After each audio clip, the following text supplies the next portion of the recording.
ئەمڕۆ مجریمەکان، زاڵمەکان، بێدینەکان، دوژمنانی ئاینی پیرۆزی ئیسلام شانازی بەهێز و بە قووەتی خۆیانەوە دەکەن، شانازی بەو چەکە پێشکەوتوانەوە دەکەن کە هەیانە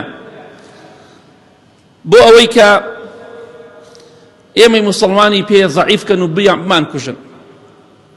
بەڵام ئەمڕۆ ئەوان شانازی دەکەن و فەخر دەکەن بەهێز و بە قووەتی خۆیان، بەڵام هەموو شتێک بەسەرەیە. بەڵام بەیانی ڕۆژی قیامەت و کاتێک کە دەمرن ئەو کاتە ئەوان زەلیلن، ڕیسوان، سەرشۆڕن، داماون، نە چەک دەمێنێ، نە تەیارە، نە هیچ ئەشیایەکە ئەوان کە ئەمڕۆ شانازی پێوە دەکەن. خوای گەورە دەفەرمێ وەلەو تەڕا ئیذ المجرمون ناکیسو رؤوسهم عند ربهم ربنا أبصرنا وسمعنا فارجعنا نعمل صالحا إنا موقنون.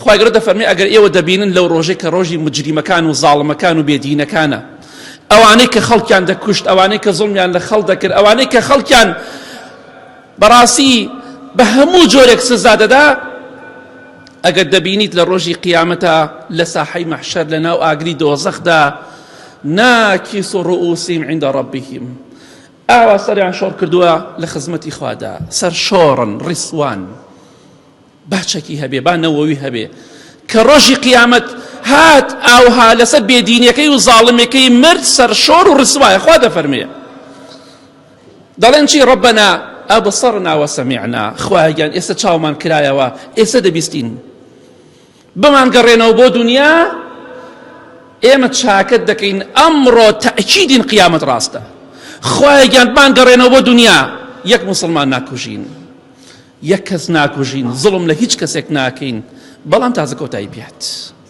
بۆیە ئێمەی موسڵمان دڵمان خۆش، ئەوەی کە زوڵممان لێکە، ئەوەی کە دەمان کوژێ، ئەوەی کە خوێنمان دەڕژێنێ لە هەر شوێنێک کە موسڵمانان دەکوژن، ڕۆژێک دێ دوژمنانی ئەو ئیسلامە پیرۆزە ئەو موسڵمانانە خواز دەلیلی دەکا پەشیمان دەبێتەوە، بەڵام پەشیمان بوونەوەیەک سوودی بۆی نییە.